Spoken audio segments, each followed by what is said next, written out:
What is up, guys? Let me turn this down a bit here. No, maybe not that much. Yeah, that should be good. Maybe like right there. Okay. So what's going on, guys? I'm here bringing you this video because I wanted to talk about this journey I'm on. Um, this journey to Linux, and what a great journey it's been for me personally. It's been a frustrating one at times.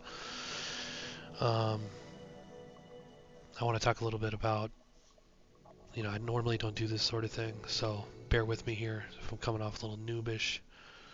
Um, it's because I am. I'm not, I do have some videos here on my YouTube channel, but they're mostly, gaming clips, most of which were captured on console, because I'm a console gamer. I've always been a console gamer. It's only very recently that I've made the switch to PC. I do have some past experience with Windows and even PC gaming in my younger days. I'm 31, so I'm pretty old to be changing things up, but I did. And it all really started with handhelds for me because I wanted to get a handheld for like when because I'm 31, I'm an adult, I got a full-time job, I got a family, right? I don't have as much time for gaming as I used to. And, that's okay. Like, that's fine. I'm good with that because, family's important, moments are important, time is important. You get to be my age and older and stuff, and you start to realize, like, how short life actually is, you know. Um, so, I'm okay with that. But I was like, I'd love to have a handheld to play games on the go, because I'm at work so much, or even if I'm just like on a long car ride, going on a trip with the family or something, and have something to play, you know. And so I bought a Nintendo Switch at first, right? Now, mind you, this was October? No, August last year. Well, probably when I got the Switch, it was probably more like May or June. Um, and I had the Switch for a while. I bought some stuff for it, and it was all right. Like, but I very quickly ran into the limitations of the Switch. um, don't get me wrong, it's very impressive what they've managed to do with the hardware, right? Like, I mean, the fact that you can get Batman Arkham Knight playing on a Nintendo Switch is pretty crazy. It doesn't play very well, mind you.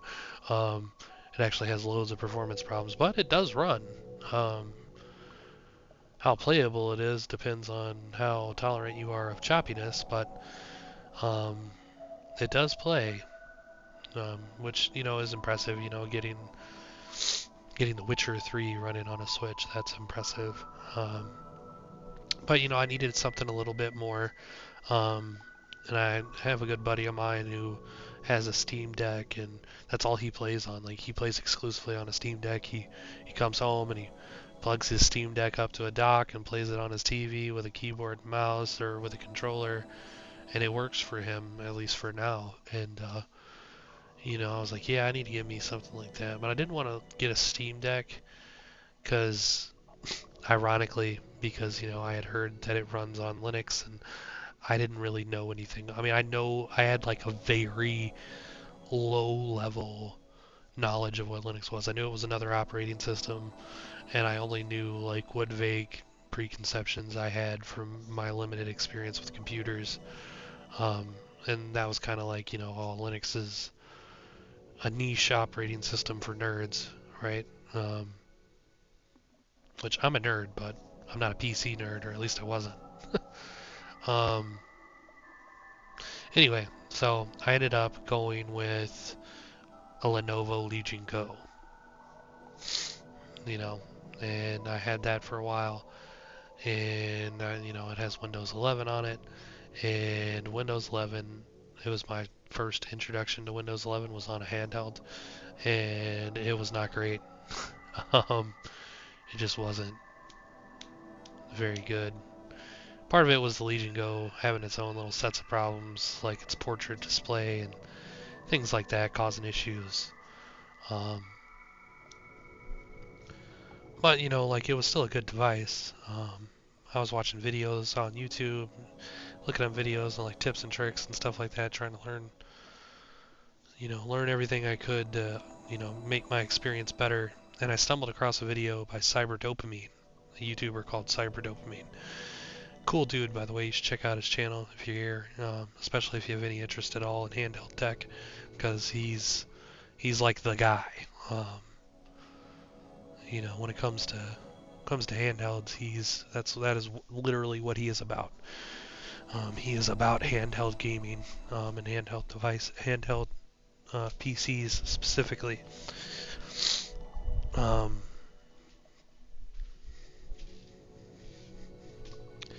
and yeah, so I was watching some of his videos and I got introduced in one of those videos to Bazite, which is a Linux distro you may have heard of.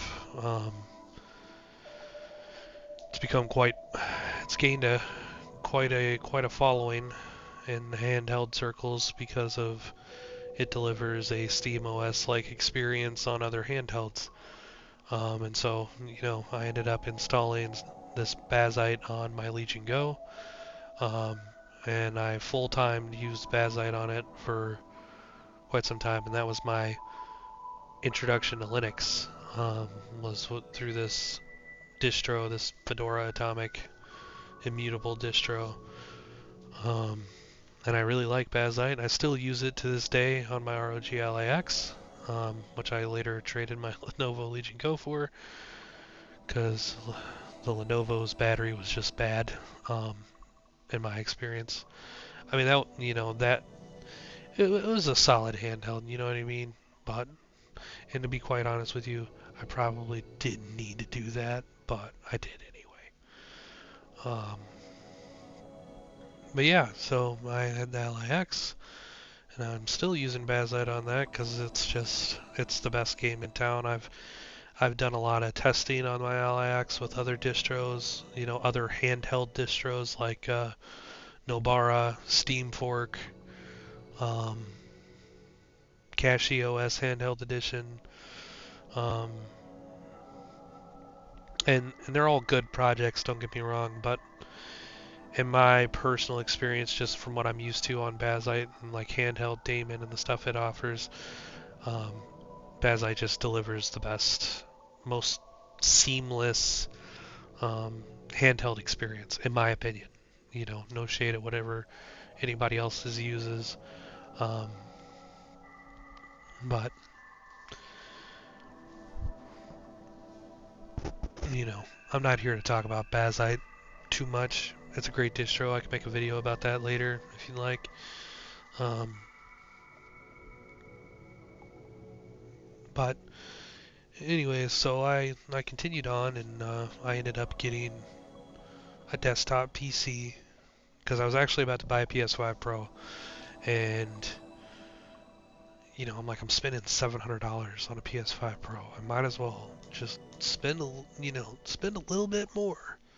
Because obviously, like we knew, going into it that the PS5 Pro wasn't that big of an upgrade. I have a PS5, a perfectly good PS5, I might add, that I still have. I don't play it very much anymore, but I have it. Um,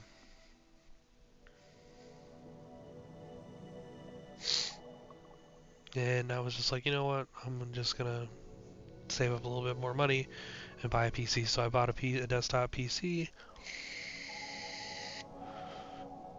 And immediately after I got the PC and I got it up and running, I was like, man, it would be awesome if I could bring the Bazite experience to my desktop. Of course, what I didn't know then that I do know now is that it's not that simple. Depending on your setup, depending on your GPU, yada yada yada. Like it's kind of the perfect situation on the ROG Ally-X because it's a integrated screen and you got an AMD chipset, and it just works really great out of the box. But it never even occurred to me as somebody used to Windows and somebody used to game consoles and everything else that I would have problems with you know uh, having an NVIDIA GPU or having an HDMI input on my television because I've got a 144 hertz quantum dot OLED here that I use as my display. Um, and it being a television, HDMI is how I connect. Not many TVs have DisplayPort, unfortunately. And, there's problems with that. HDMI 2.1 isn't supported on AMD GPUs. It is supported on NVIDIA GPUs, but then NVIDIA GPUs have crappy drivers that cause problems on Linux. Um, and that's a big problem. They have gotten a lot better. They've gotten good enough to the point where I've been able to switch to Linux on my desktop full time despite my RTX 4080 Super here. Um, and with this distro that I'm using. Um, and that kind of leads me into my main topic here, which is going to be PikaOS. PikaOS is the distro that I use currently. It is my mainline full-time Linux distro that I use on my desktop PC. It is a Debian-based gaming distro that is very beginner-friendly. Um, it has a really simple setup process. It pretty much hands it all to you on a silver platter. If you want to make it look like, it's not going to look like this. I've done a lot of customization here. Um, but the core gaming experience and everything is pretty much all handed to you. The customization is kind of up to you. Um, I use the GNOME desktop environment, mostly because I have a strange issue with newer versions of KDE Plasma, um, where some of the newer versions, like the latest versions of KDE from like 6.2.7 onwards, I think, like they default to 144 hertz, and for whatever reason, my TV with the HDMI, I'm not sure if it's like a driver level problem going on or if it's some kind of weird issue my TV's having with the way Linux does HDMI or what the problem is, because 144 hertz works on Windows, but I cannot get it to work on Linux, not with VRR. If I disable VRR, I can get 144 hertz, but if I enable VRR, it cuts out. So I basically have to run Linux at 120 hertz instead of 144 hertz, which I'm fine with, because I guess it's the console gamer in me, but to me, there's not really a big difference between 120 FPS and 144 FPS. I mean, sorry. So, and with the newer versions of Plasma, they've started defaulting to 144 hertz instead of 60 hertz, they like Plasma used to, and like GNOME does. Like with GNOME, I install GNOME and it starts off at 60 FPS or 60 hertz, and then I turn it up to whatever refresh rate I want it to be. With the current versions of KDE Plasma, it's just jumping right to 144 hertz, which is with VRR enabled, and it's breaking my display, and then I can't do anything. And I've tried some TTY solutions, force opening a terminal and trying to change things, but I haven't been able to figure it out. And so I was like, well, the simplest solution is just to use GNOME. So that's what I've been doing. Um, that's very much a me problem. I don't think it's very definitely not like a widespread thing that happens to a lot of people, because I've only like found one online forum post describing the exact same issue, and ironically enough, it was somebody else with a Samsung TV, which kind of leads me to believe that it might be a TV side issue with something's not jiving right. Um, and I've seen some things saying, well, your TV might only support 144 hertz from Windows, and I'm like, that doesn't really make sense to me, but okay. Um, but yeah, so it works great. Um, I have a pretty good time gaming on Linux. there's this misconception among the Windows gamers that you can't game on Linux, you can't have a good time on Linux. People watch those horrible Linus Tech Tips videos, or, you know, and like those videos kind of irritate me, honestly, because it's like Linus is like, Linus, love him or hate him, he has a big following, right? Like, obviously he's one of the biggest tech YouTubers on the planet. Um, if you follow tech at all and you're on YouTube at all, you've heard of Linus Tech Tips. Um, and so he makes videos, and like he did a couple years back, he did like a 30-day Linux challenge, Linux daily driver challenge with one of his cohorts, and they picked like they picked like, well, I think Linus picked Pop OS, and the other guy picked Linux Mint, or maybe it was vice versa. I don't know. Um, no shade to those projects, but they're not what I would personally choose in a forward-facing gaming distribution, especially if you're using an NVIDIA GPU like that, like they were. um, and I don't know. I've had the best out-of-the-box experience with PikaOS. PikaOS allows me to use X11, which there's two windowing systems in Linux. There's X11 and there's Wayland. And Wayland still has issues on NVIDIA, specifically with Steam.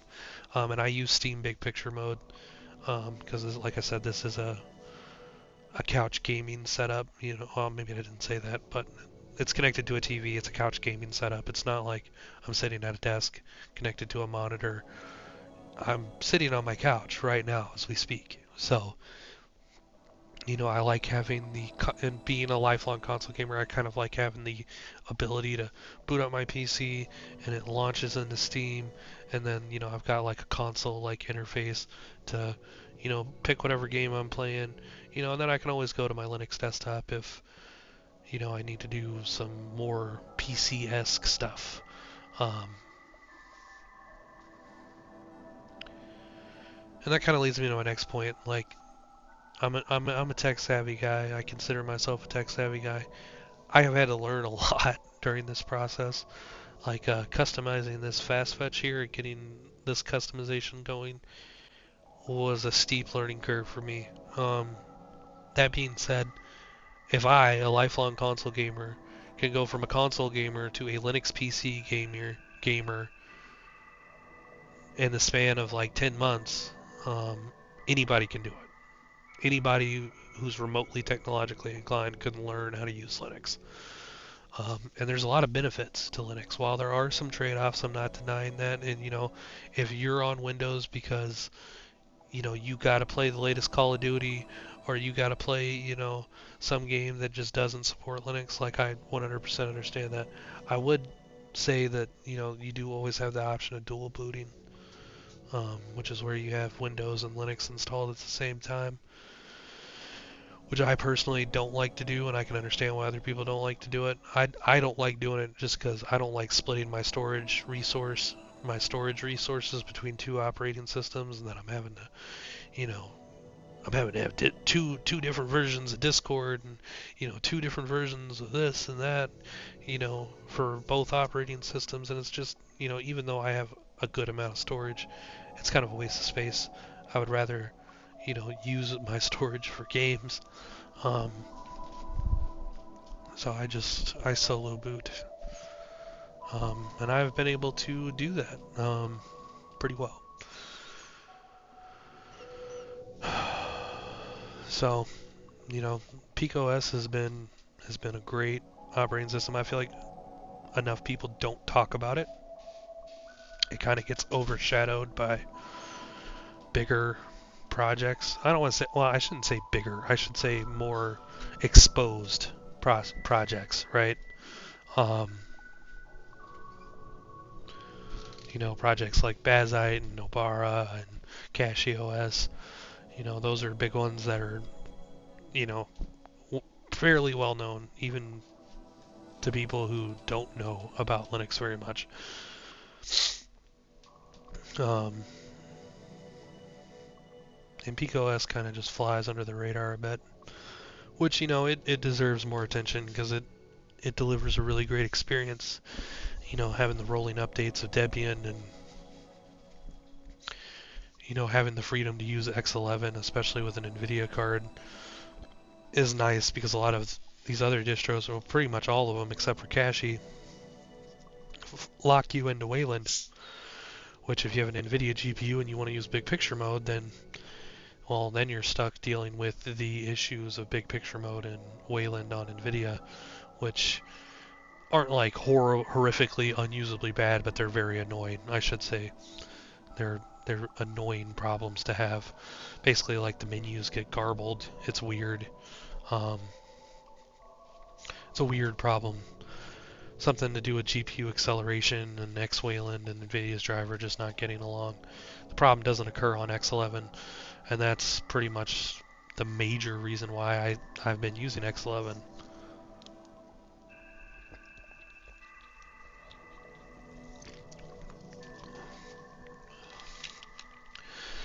Although, X11 is X11's days are numbered. Um,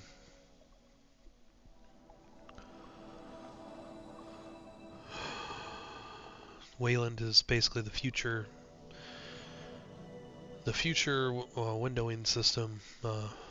It's been a slow process of transition between X11 and Wayland, but Wayland is finally getting to the point where the bugs are ironed out, and it's actually better than X11 in a lot of respects. X11 is just more stable on NVIDIA cards at the moment.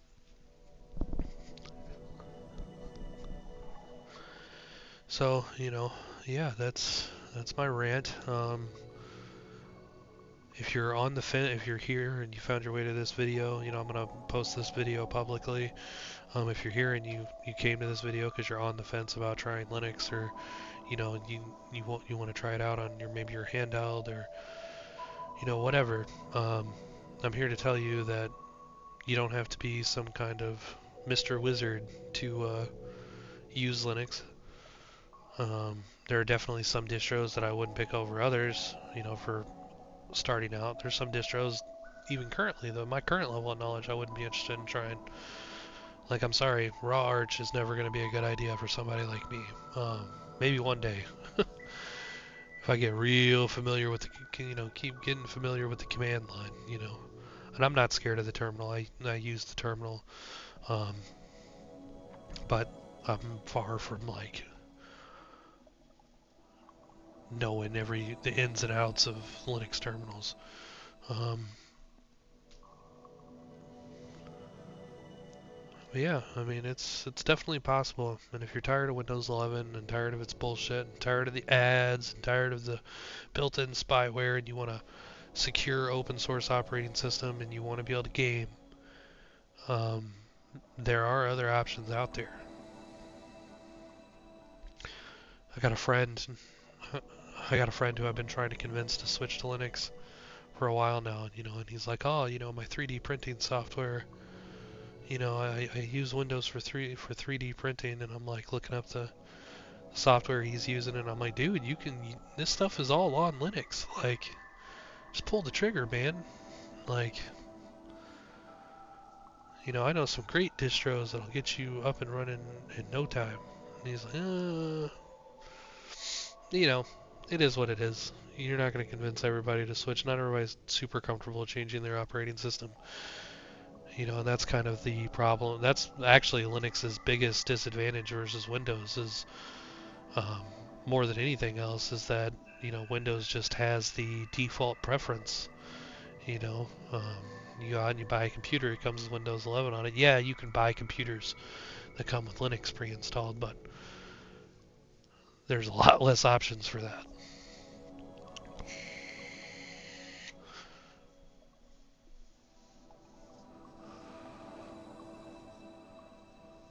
Yep, and that is all I got, folks.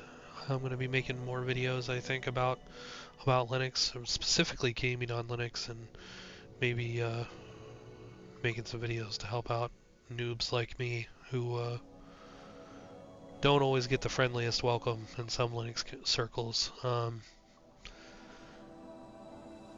yeah, you know, that's the way it is. That's online communities for you. People are dicks. There's a lot of good people in the open source community, so trust me, you can definitely figure it out. You can definitely do it. You can definitely ditch Windows. It's only a matter of if you're willing to learn a little along the way. Thanks for watching, guys.